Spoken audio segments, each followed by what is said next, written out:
Hey everyone, Effie here. Today I'm going to show you how I made this card using our new Poinsettia arrangement stamp set. Now what I have here are some cutouts that I created using the coordinating SVG cut file. So what I'm going to do is apply some temporary adhesive behind my cut piece, apply it into my mini MISTI, dust it with some anti-static powder, and then place my poinsettia arrangement stamp right over that cut file piece that I created. After I positioned my stamp, I closed the door of my mini MISTI, picked up that stamp, and then inked it up with some embossing ink. Next, I spooned on some gold embossing powder onto my embossed piece and then hit the whole piece with my heat gun, melting all of that powder, and I get this beautiful metallic embossed image. And now I'm just gonna do some watercoloring using Tombow dual brush pens. All of the markers that I use or pens that I use, I will make sure to put it on screen so you know exactly which hue I'm using. So I applied some of this number 885 ink into the inner portions of my poinsettia petals, and then I took a fine tip water brush and blended that ink out.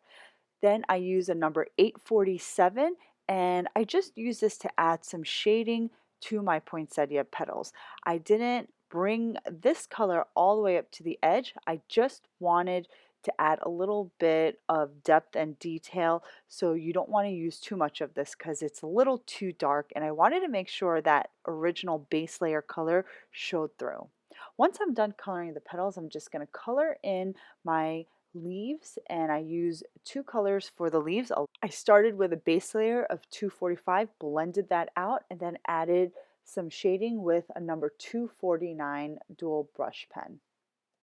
After I colored in all of the poinsettias, I went ahead and colored in the berries using the 885, and then I also used the same one for the lipstick. Then I also added the 847 to add a little bit of detail to the berries.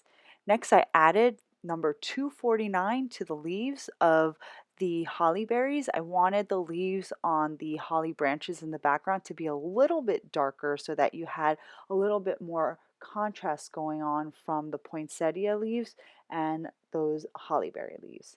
Next, I'm going to finish up some coloring for the smaller objects that are in front of my shopping bag. And I actually discovered that this Tombow dual brush pen number 373 is the perfect Tiffany color to color in this little box. Next, I'm just going to add a little bit of clear glitter detail to the ribbon of this box using my Spectrum Noir clear sparkle pen. Then I just combine number 925 and 993 to create the color for the perfume bottle.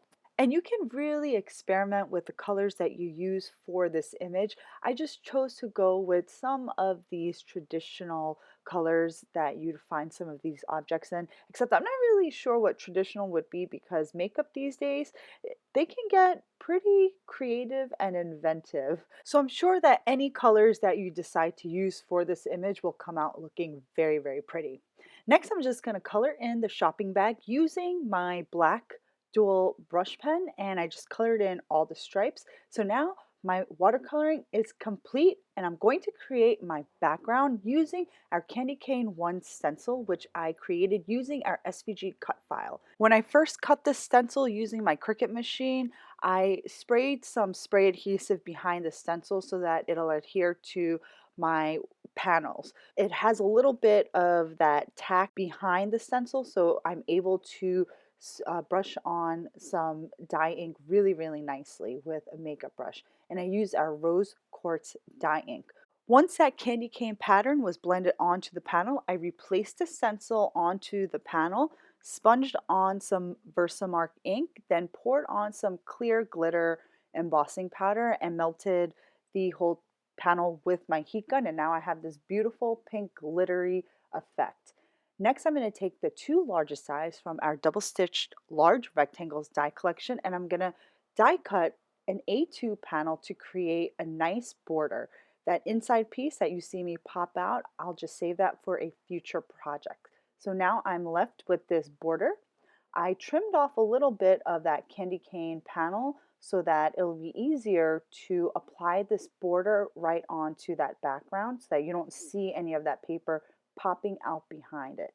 Next, I'm going to pop up my poinsettia arrangement onto that border, then stamp my sentiment onto some white cardstock.